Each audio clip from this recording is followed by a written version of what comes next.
Get up, everybody, get off your ass. We got to do something, and we got to do it fast. Cause the people are hungry, starving, and the fuel is low. Don't wait for Jesus, he ain't coming back no more.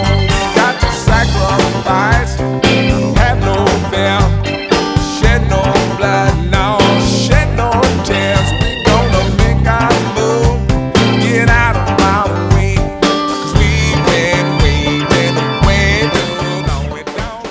From Chicago, get ready for another edition of Live from the Heartland, also known as Heartland at Home during these pandemic times. This is number 67 since we've been forced to do it from home.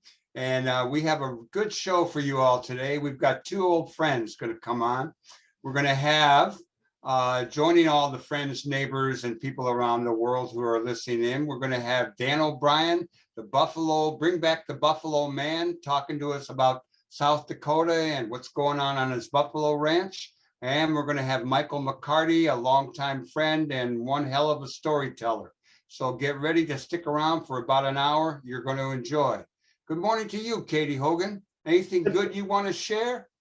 Good morning, Michael. Well, I was hard up for something good, and people will notice that we're back with our masks to let folks know that when we're outside these days, we're putting masks on again, thanks to not enough vaccinations happening, even here where it has happened. We'll deal with that later, but I did want to say one good thing is the good read of Yes magazine, yes with an exclamation point. Their fall issue that's out right now is called Enough for Everyone, which is something I've been harping on a long time. And there's the subtitle is Right Sizing Our Living Standards and Learning to Share. So I'm basically encouraging you to find Yes magazine. I get it online, but I also buy it when I go to Chicago Main newsstand because I still like magazines in my hand. What about you? You got something good going on, Michael? I got a couple of good things going on. This week was my first week back at DePaul with students in class. There were 29 of them. We had a good time. Everyone was masked up as required.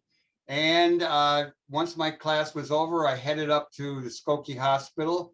And some of you have been watching regularly know that I had a rotator cuff injury all sewed up, and I've been in a sling for 6 weeks, and now I'm out of it. And I'm looking forward to starting 8 weeks of rehab. So I'll be going to work my arms.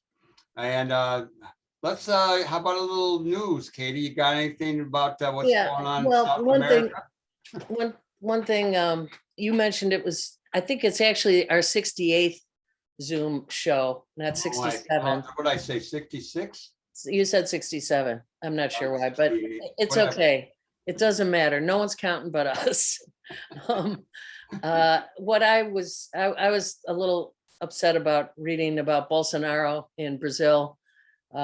He continues to really suck for Brazil. He's getting his supporters in the streets demanding paper ballots for next year's election, which he's claiming with little or no evidence the electronic voting is unreliable. Where have we heard that before? From what other crazy person have we heard that before? But he's clearly trying to set up a coup. I mean, he's going after the Supreme Court. It's bad. It's like, it reminds us of Trump. It's seriously bad, and it's worse than Trump because the people in Brazil don't have as many options. What about some environmental news? Do we have any minutes? I'm going to tell you a little good news as well as bad. In the Illinois House, they just passed a resolution, the Climate and Environmental Jobs Act. It still needs to pass the Senate before going to the governor's desk. So you should know who your senator is in Illinois, and it's time to call your state senator. On the bad news front, the ramifications and the aftermath of Hurricane Ida have left oil spills in the Gulf off of Louisiana, and a lot of deaths and destruction up the East Coast. It's a time for paying closer attention. It's really the wake-up call is upon us. Oh, and Governor Abbott in Texas, screw you. Anything else on voting from you, Michael? Well, things are looking better for Governor Newsom holding on to the governor's seat out in California, but people should not take anything for granted. So call all your friends, email them, text them, however you do it in California, and encourage them to get out and vote. We've got a few more days to do it. The final day is September 14th, and we certainly don't need this distraction. Oh, and Mexico Supreme Court, nice work. Good going. What happened? Tell everybody.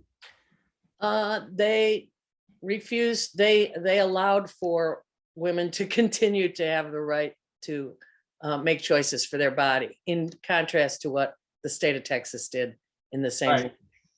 It's not in every state, but they blocked the attempts to prohibit abortion in certain states. Right. Entrenched vaccine inequality is the basis that's forcing some to question the smartness of having the upcoming environmental enclave, the UN sponsored enclave summit that was scheduled in Scotland.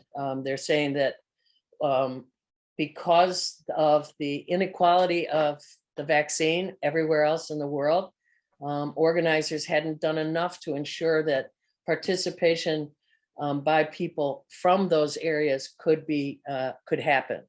And they're right. And it's a significant thing.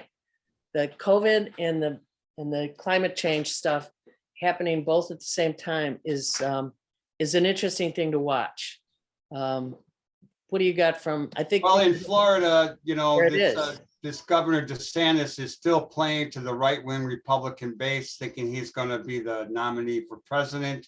But his ongoing attempts to mess with people's protecting themselves was dealt, he got hit hard on by a Florida judge who ruled against his administration for a second time over school mask mandates, allowing school boards to require the students to wear face coverings.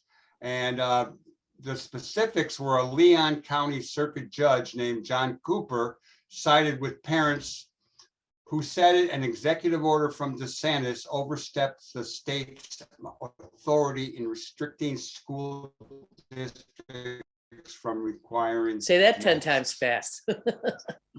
It'd be hard. But that's another example. I mean, there you are in Florida, one of the states that is going to be most badly affected and already is badly affected by climate change awfulness.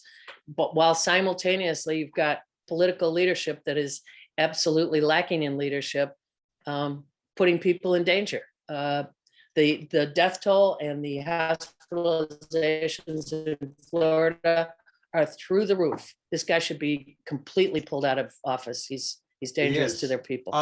Katie, in memoriam, this week we're remembering Ed Asner, a great actor and an activist guy who was formerly also the president of my union, the Screen Actors Guild. And you have an interesting story about an encounter that took place a number of years ago. Yeah, in the mid 80s, there was always a May Day event called the Eugene Debs Thomas, what's the first name of the Thomas guy? Norman Thomas dinner. Eugene Debs, Norman Thomas dinner for all the commies of Chicago. Ooh, you're getting out there. Well, and then usually because it was followed the same day by the Salcedo dance party, which was also a May Day event. And I had in the late 80s, I was more in demand. Let's just say that. And I had my accompaniment for that dinner was none other than the beautiful Congressman Lane Evans, rest his soul, and also Ed Asner. The two of them were getting awards for their activism that night at the dinner. And I slipped a little note after everything was over and people were filing out. A lot of people surrounded Ed Asner and talking to him, getting his autograph, et cetera. And I slipped him a note asking him if he wanted us to take him to the Salcedo dance party, the annual May Day, May Day blast party. And I just left it there, and I'm leaving the room, and I hear his voice bellow to me at the door. Well, are you gonna give me a ride or what? and that was Asner saying that. And I said, sure. At which point our good friend, God rest her soul, Nori Davis, God love her, turned to her enamorado, her man, and said, I'm going with Katie. So, but poor Ed Asner didn't know what he was in for when he climbed into the back seat of my car with all the magazines and junk that we all I think that was my car, to be honest. It was that Dodge Dart I got from my mom. Okay. Anyhow. Whatever. No one's here to actually argue that one out, Michael. But anyway, I did like the reaction of our friends at Southside of Press who were on the door collecting money when I walked in with a congressman on one arm and a movie star on the other. And they're looking at me like, Katie, really? That's a nice night. The Adventures of Katie Hogan. All right, you are listening to Live from the Heartland, WLUW 88.7 FM. Stay tuned. We're going to hear a little music to put us in the mood of being on the ranch out there in the prairie before we talk to our good buddy, Dan O'Brien. Be right back with Live from the Heartland.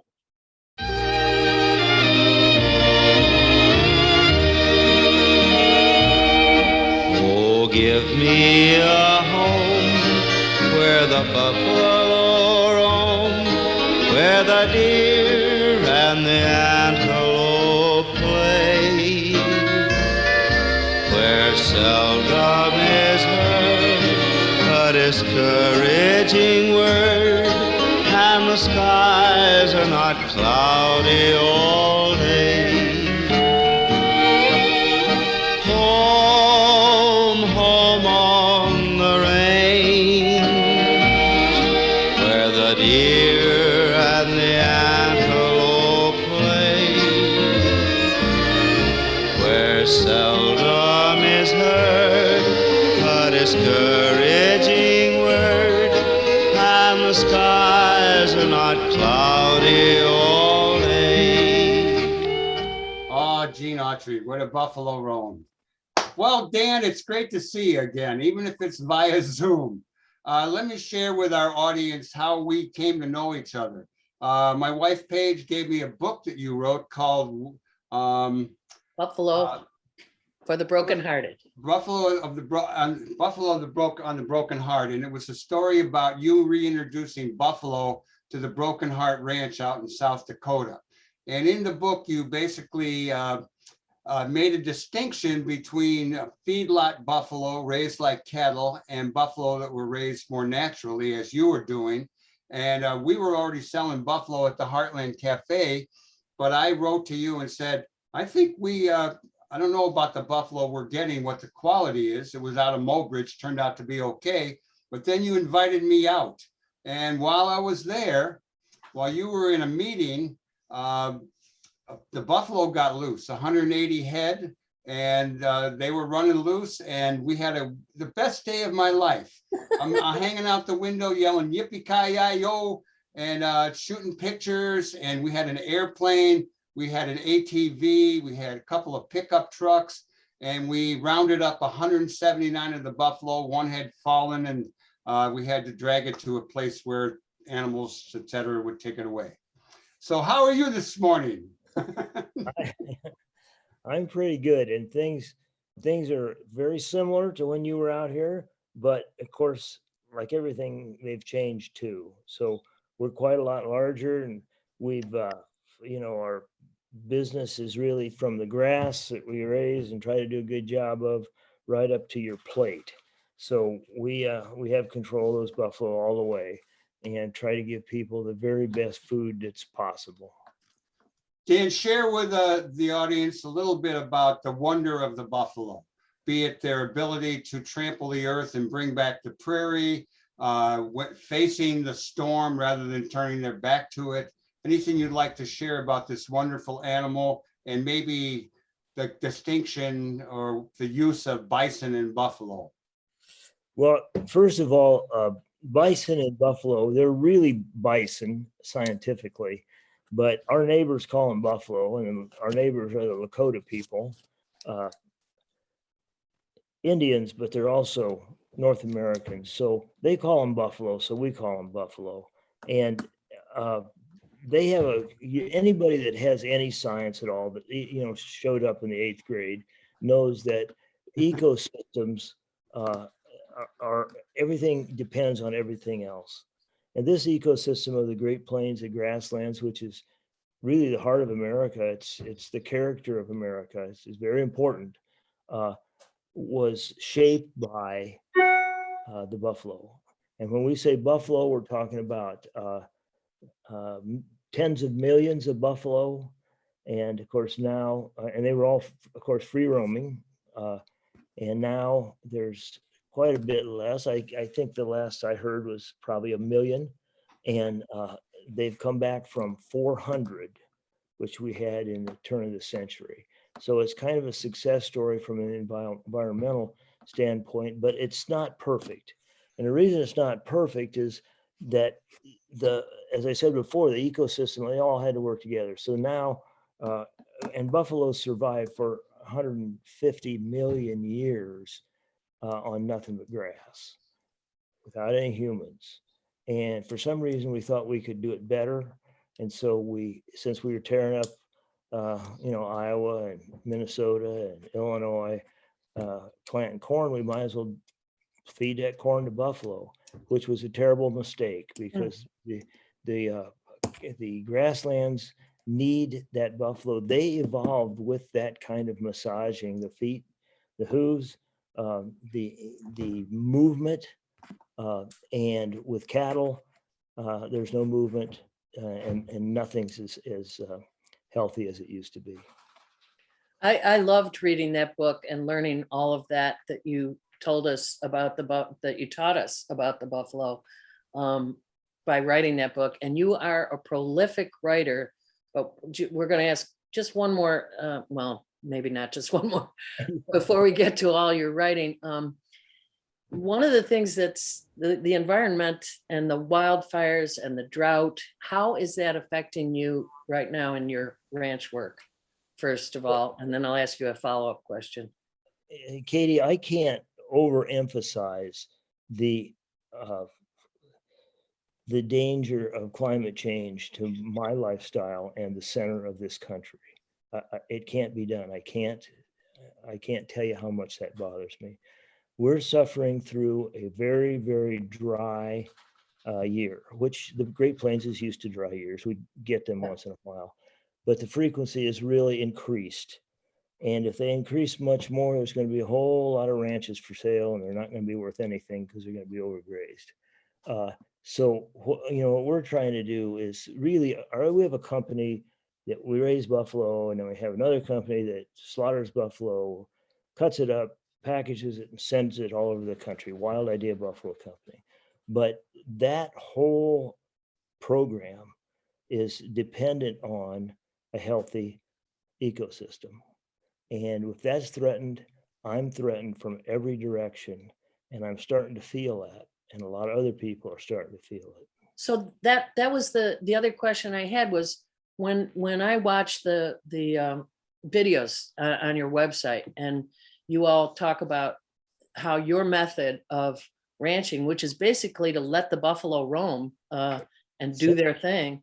One of the claims you're able to make is a better carbon sequestration as a result of your practices. And I'm wondering, because I look at this on farmers who are trying to do the right thing as well, how one farmer or rancher doing the right thing can deal with or overcome neighbors who are still stuck in old polluting habits.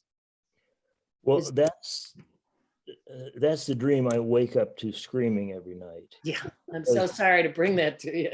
Yeah, I mean, it's, there's nothing we can do. And we're experiencing that in a lot of things, in politics, et cetera, et cetera. If people are going to dig their feet in and do everything their way, and they're not going to, play as a team player, then we're pretty well screwed. And so we got to figure out how to do that. And that's one of the things that we try to do here at Wild Idea. We try to educate people as to what it takes to be truly, truly natural. Yeah. And how, you know, we evolved with an ability to process buffalo meat, wild meat, and to thrive on it. And lately in the last 50, 60 years, we're surviving, but we're not thriving. Yeah. And we can still do that. Dan, I'm going to switch to your writing. I'm a big fan of your writing. In fact, you're my favorite author. And I've read a lot of your stuff. I've read about falcons. I've read about buffalo. I've read your novels, Spirit of the Hills, The Contract Surgeon, The Indian Agent, and Stolen Horses. And I'm wondering if you would share with us a little bit about your writing and what we might expect coming out and when. Well, that's Something like a little pressure. as soon as I get this rewritten, you'll have a chance. So, you know, I sit here every day and try to go through it. And you'd think that with the COVID deal, and we're pretty careful about COVID out here. And, you know, I'm quite a ways from town anyway, but with COVID, I just didn't go to town. And you'd think that a guy could write like hell if you didn't have anything else to do, but you know what? You can't. You gotta be under pressure for some reason. And so I'm putting myself under pressure, and I'm going to finish this damn thing, good draft of it by the first of the year. So what's it about, Dan? Well, it's about we have sex and violence and all that kind of stuff. It's really about these wind farms that are really popping up from where you guys are in Chicago, clear to here, and they're starting to move right through our ground on our place. You know, we do not do wind energy, but it's a big issue, and it's a big issue to a guy like me who is really a bird guy. I really, birds are what drive me, get me outside, etc. And as most of us know, wind farms are not good for birds. Now, I'm not saying that they won't work or they're not better than oil, because they probably are. But nevertheless, they are another insult to an ecosystem, and that's what the book's about. So you just brought up politics in your neighborhood and COVID, and I gotta ask you about your governor, Kristi Noem. Motorcycle days in Sturgis, the rallies at Mount Rushmore. What's the state of politics and COVID in South Dakota in general? Well, it's a wreck. Anybody that's been listening to the news knows it's a wreck. And just imagine if the governor of Illinois was an adolescent woman, okay? Because that's what we have. I mean, Kristi is just like she's in the 9th grade or something. And she doesn't seem to grasp some of these concepts that we're talking about. And that goes right on down to racial inequities and, the whole gamut, as you know. And, the sad thing is that she's not alone. There are a lot of governors that are just like her.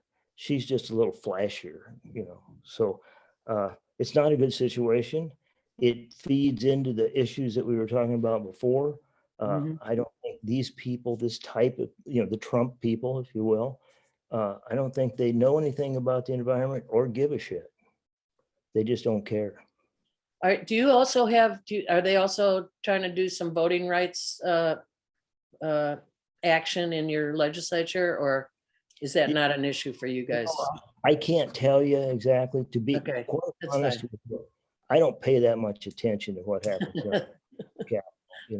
We have a big issue, and that doesn't get much press, and that's our Native American issue. We have, I forget, 5 or 6 or 7 or 8 reservations in South Dakota, and they kind of get skipped over. And they did closed down the highways going through the reservations during the height of the epidemic. And of course, Christie got in there and, tried to force people through that and everything, which was completely insane. I don't know whether she's never been down there or she just doesn't know poverty when she sees it, or she doesn't give a shit. That's the other possibility.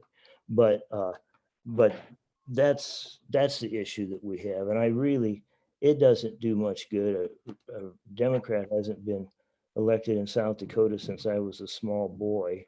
And, we had some great ones. We had Daschle and we had, Yeah. McGovern and all that kind of stuff. So somehow or another, all that positive, progressive thinking has somehow turned inside out, and it's not working for me. I'm sorry, Michael, I'm going to intrude again, because last week we reported, well, actually it was 2 weeks ago, we reported the most amazing thing is that the boundary waters were burning in Minnesota. Okay, so when you've got something like that happening as close to you as it is, and it's so outrageous to even imagine, how can the boundary waters be on fire? Doesn't that bring people a little further away from the political rift about looking at climate change, just into the reality of, hey, there's no more discussion. It's already here. What do we do now that it's here? Right. Well, absolutely. And if that's very sobering. I mean, the boundary waters catch on fire is very sobering. So all the fires, I haven't seen the Black Hills for 2 months because of the smoke. Okay. Now we get smoke here. That's not unusual, but I mean, it's really, it's unbelievably thick here for a long, long time. Now that's like the boundary waters. That ain't right. And we need to do something. And when I see this, it's been my life is environmental stuff. And it saddens me because I get the idea that maybe the tipping point is behind us. I know. Have you read Braiding Sweetgrass, by the way? Of course. Hasn't everyone? So I wanted to lift us up there for a second, because Braiding Sweetgrass being read by so many people across the nation is such a good sign that, people are understanding that's written by a botanist, even though she's also introducing us to native culture and many other aspects of life that we should know about. It's uplifting to know so many fellow citizens are reading it. It's a great story. The trouble is that all those people that are reading that book already have it figured out. It's all those people that don't read that we worry about. And there's a bunch of them. Yeah. Dan, when I was, the first time I visited out there, the second time was when we were bringing the Twin Peaks boys out to college.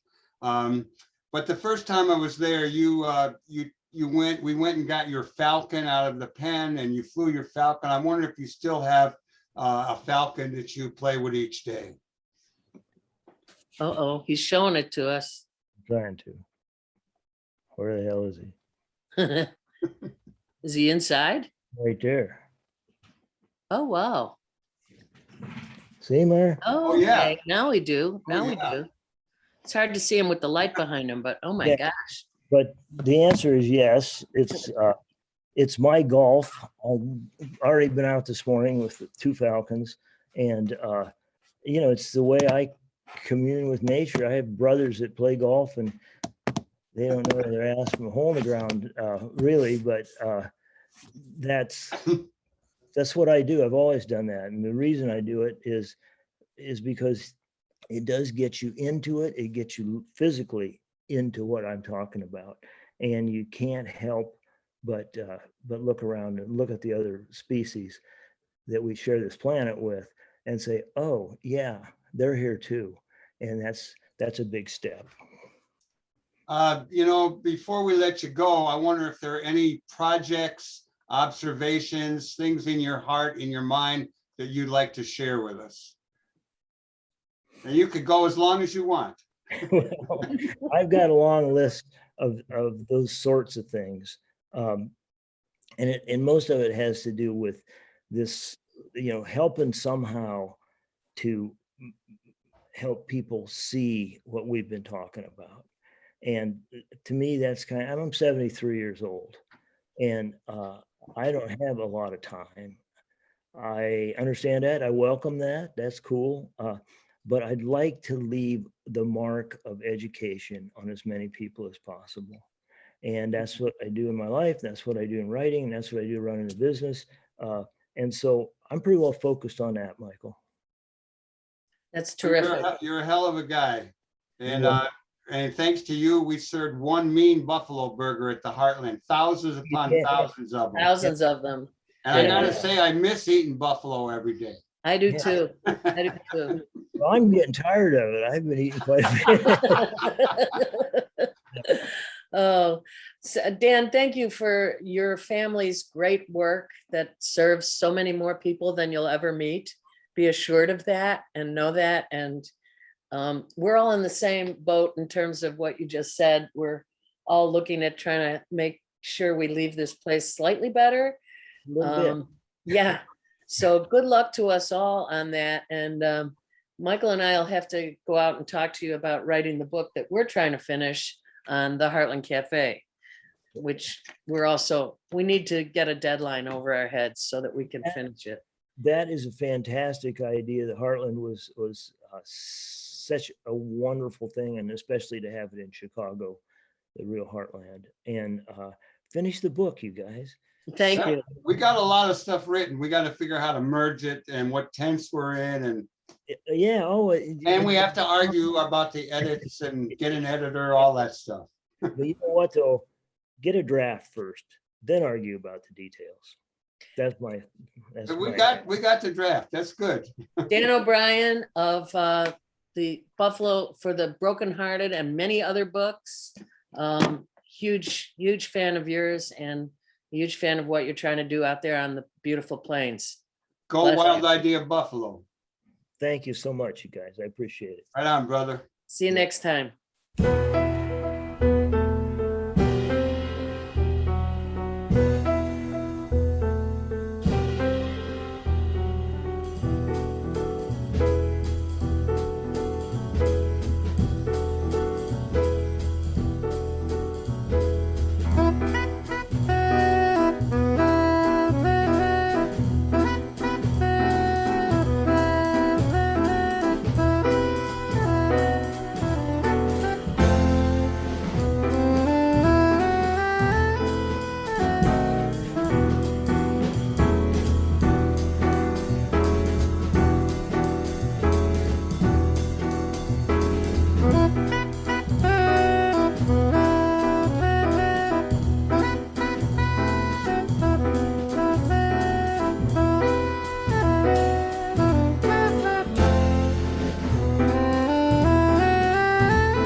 We're back for more Live from the Heartland. We want to thank John Coltrane for that beautiful tune, My Favorite Things. And now we've got one of our favorite guests, been on a few times, the guy who has a mouth and will travel, will talk, will spread the word. The one, the only Michael McCarty. How are you, Michael? I am divine. How to heaven, y'all. And what brings you to town this time? You used to live in Chicago. Now you're on the West Coast and you're back in Chicago.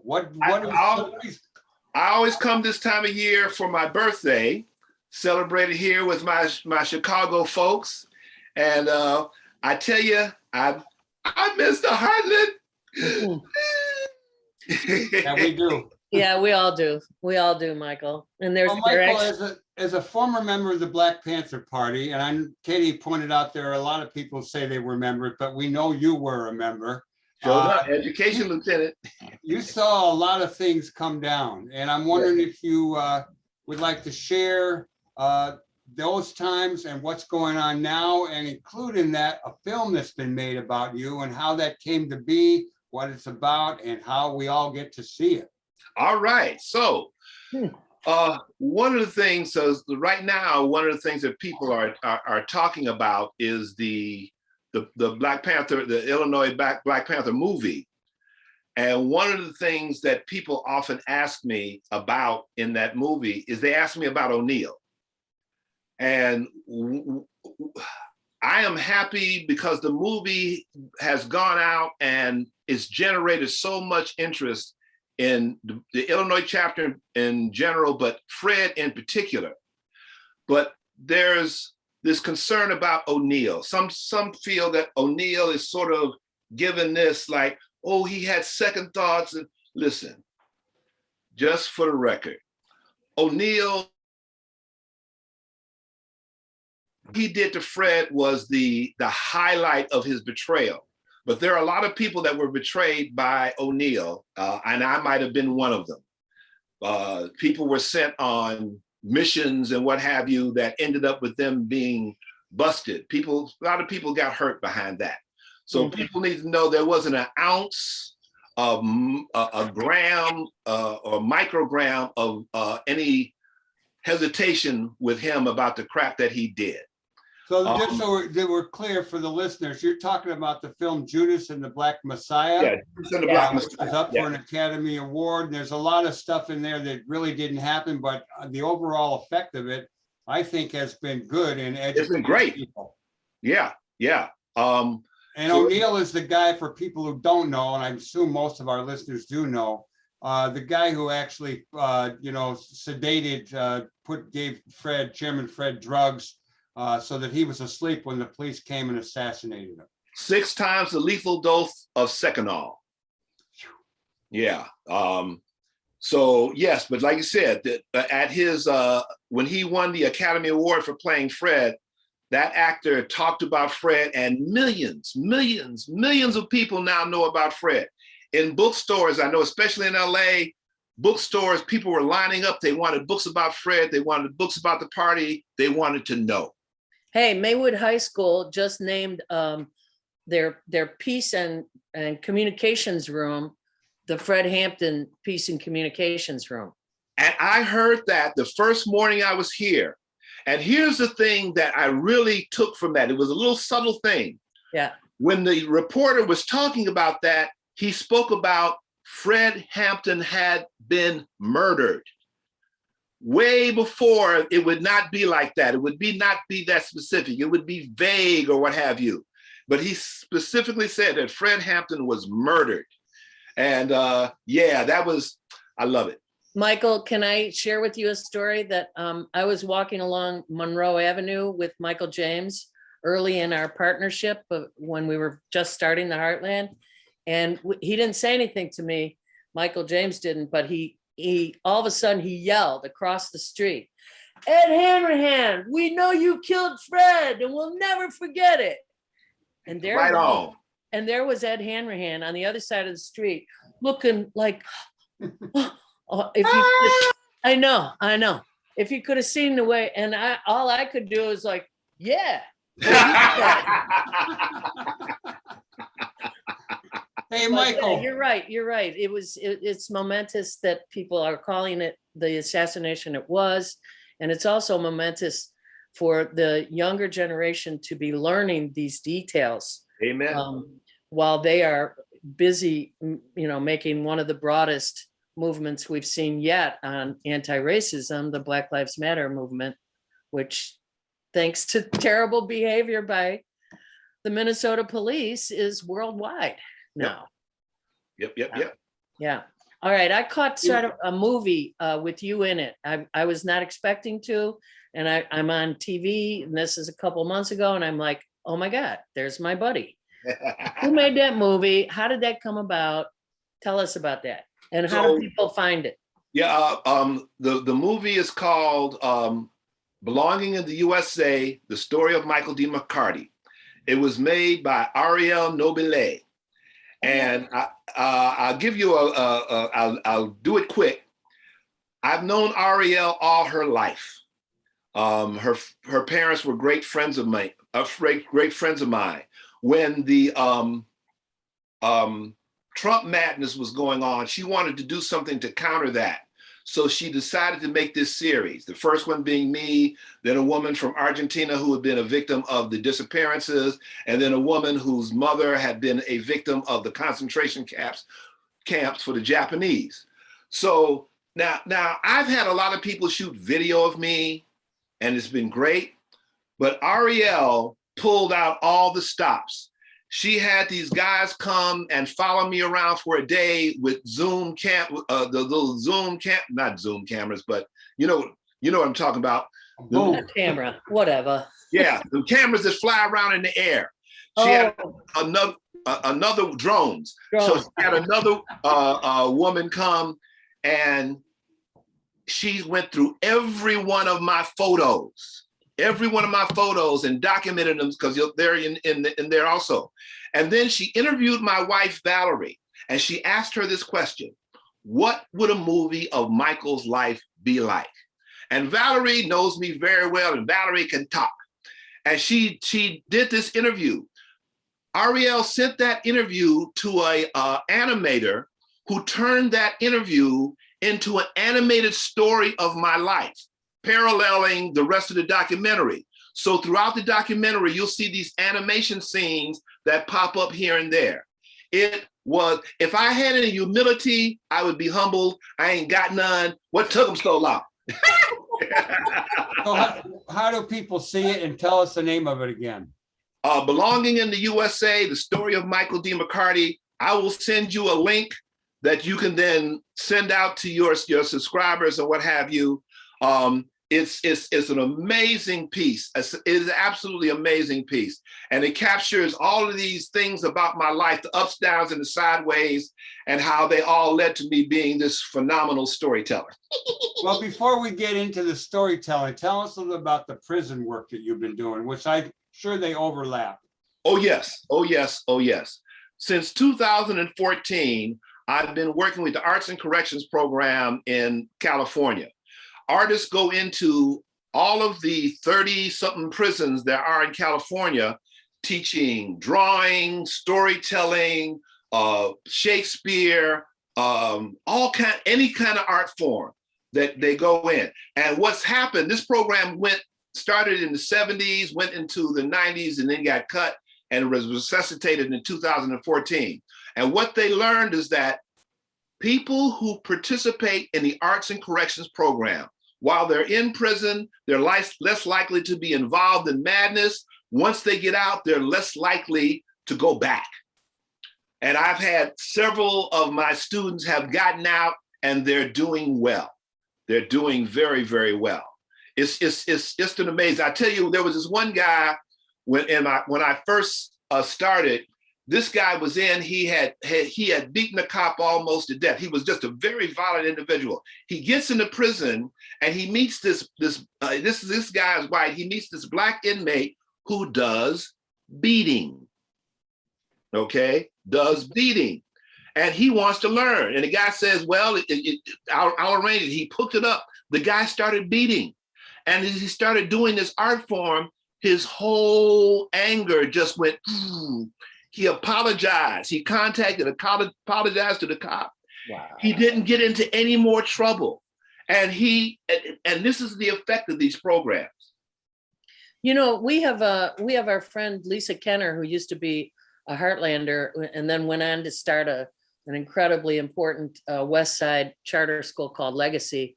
She is now working with something called Contextos here in Cook County Jail, which is the same thing. It's inmates writing and sometimes doing artwork. And I mean, nothing could be more important in the most incarcerating nation on the planet than that we figure out how to stop doing that. Yeah. And with no good effect. Thank you for doing that work. I got a letter from one of my students who's been with me from the beginning. And he had a sentence of life plus 1,000 years. His first parole hearing was supposed to happen in 175 years. And he writes in this letter, and at the end of it, he says, "Because you showed me how to find, develop, and tell my story, I now have a parole hearing next year. Oh my God, Michael. You know, Michael, back in the earlier God. days of the movement, back in the days of the Black Panther Party, Young Lords, et cetera, there was a lot of attention to prisons. Yeah. There were the Jackson brothers, Attica, you know, a lot went on. We don't hear as much about prison organizing or the issue of incarceration in this country. I mean, there's a lot of activists working on it.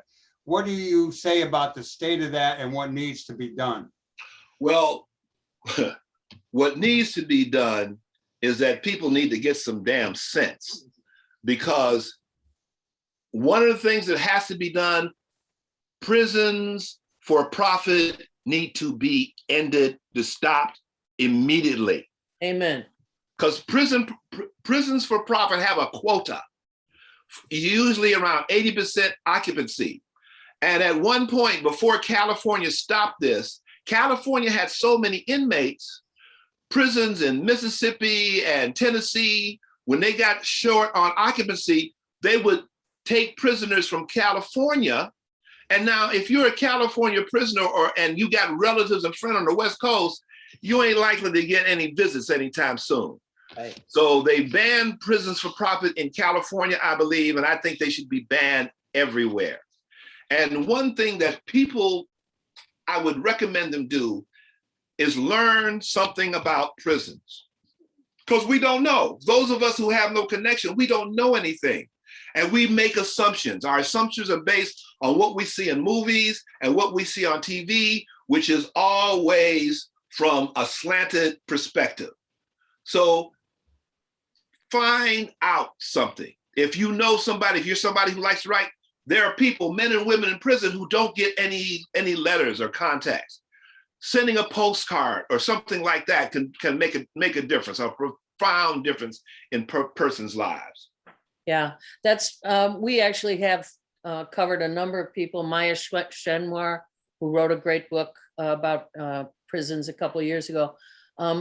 Let's switch, while we still have some time left with you, to your storytelling, Yes. which is, you know, a joyful aspect of your life that you have shared for many, many years as well.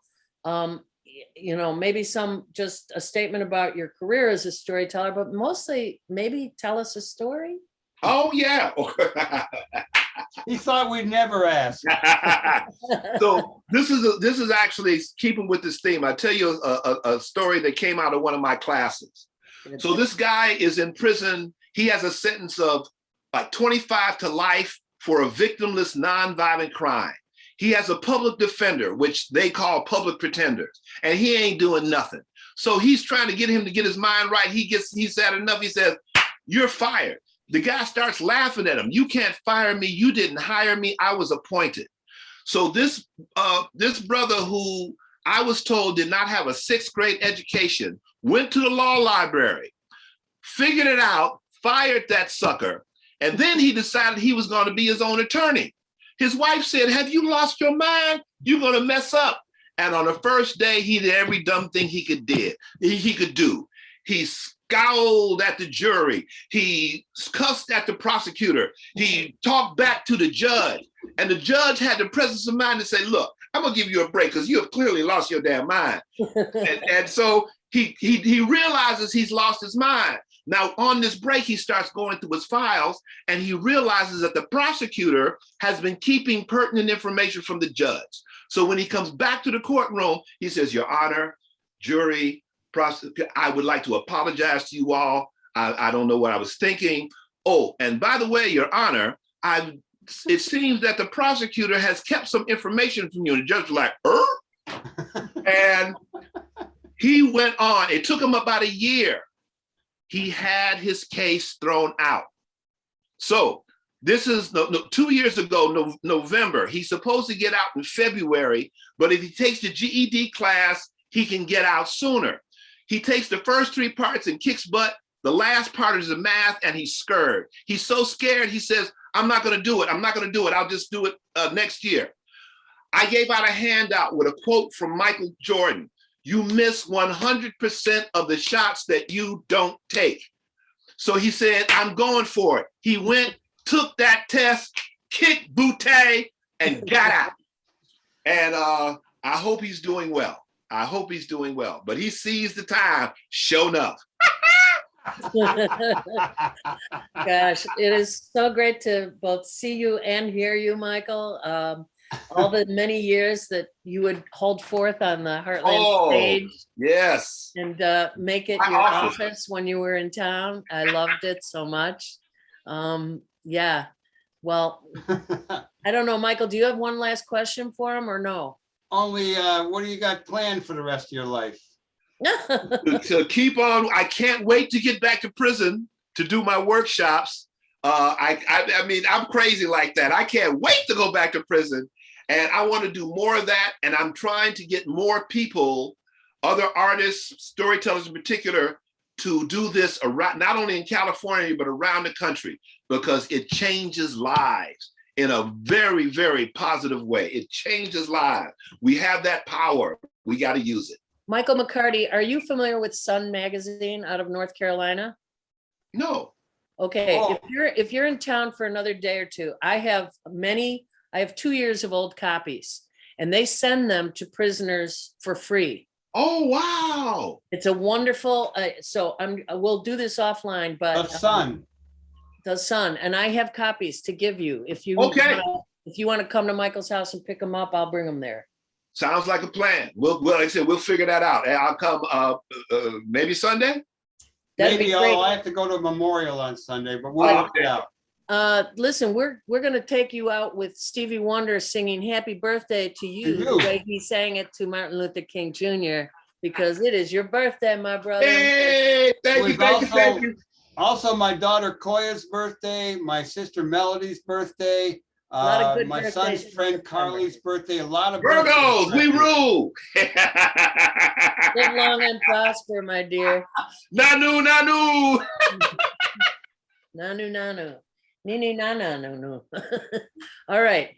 Well, peace and blessings, my brother. Thank you, thank you, thank you. I'll send you the link on your email, and you can share it to your heart's content.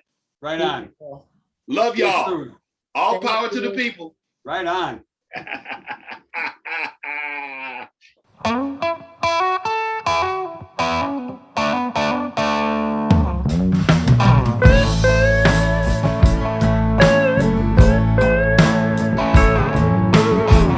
Pulled into Nazareth, I was feeling about 8:30. Just need some place where I could lay my head. Hey, mister, can you tell me where a man might find a bed?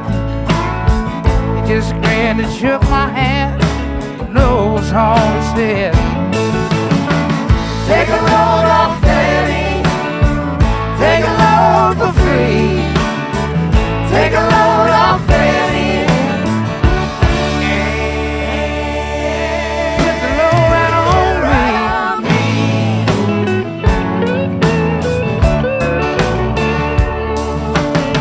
I pick up my bag when looking for a place to hide. When I saw old Tom and the devil walking side by side, say, hey, come on, let's go downtown.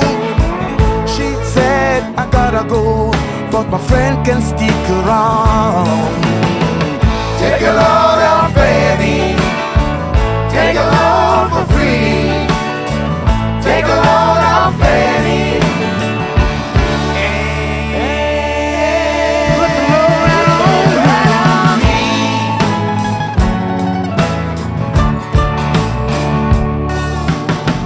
Go down, Miss Moses. There ain't nothing you can say. It's just so Luke, and Luke's waiting on Judgment Day. Well, Luke, my friend, what about young Annalie? Said, do me a favor, son, won't you stay and keep Annalie company? Take a load off Fanny. Take a load for free. Take a load off Fanny. Put the load right on me.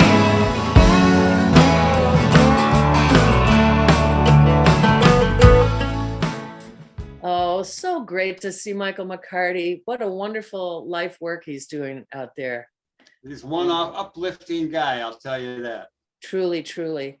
A couple things we're going to make you aware of. The Gethsemane sidewalk sale is happening today for a week. It starts today, Saturday, September 11th, and we'll go for another week. Also, Hot House is kicking off a year-long celebration of education and the life of Paulo Freire. It's a centenary celebration of him. They're including film, music, and reading. It couldn't be more important at this time, at this moment for the people of Brazil. Check out hothouse.net. Very cool stuff. And we got October 2nd, there's going to be a march in support of women's reproductive rights at the Federal Plaza. Stay tuned for more information on that. And no sports this week, right? You know, the White Sox are still in first place. We hope their bats come back a little bit. We're just waiting it out. The Bears also play tomorrow. And people should do their own sports too. Run, walk, lift weights, take a swim, live it up, take care of yourself. It's really important. Do some yoga. Yeah, yoga too. We're going out with Twin Peaks singing Our World. For over 25 years, we have brought you live from the Heartland, now called Heartland at Home.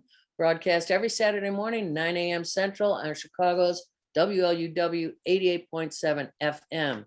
We stream live from WLUW.org, and we are archived on our channel at youtube.com/heartlandmedia. We are also often cablecast on CAN TV, channel 27. And thanks to our Live from the Heartland team, Luis Mejia, Aaron's down in Veracruz, Lynn Orman Weiss, and now we are also on Spotify podcast. And those are the dump trucks coming down my alley, filling themselves up with dirt from the Heartland site. There will be more noise like that. Oh, Do good in the world. the world needs all the good that we do. Oh, power. Power to the people.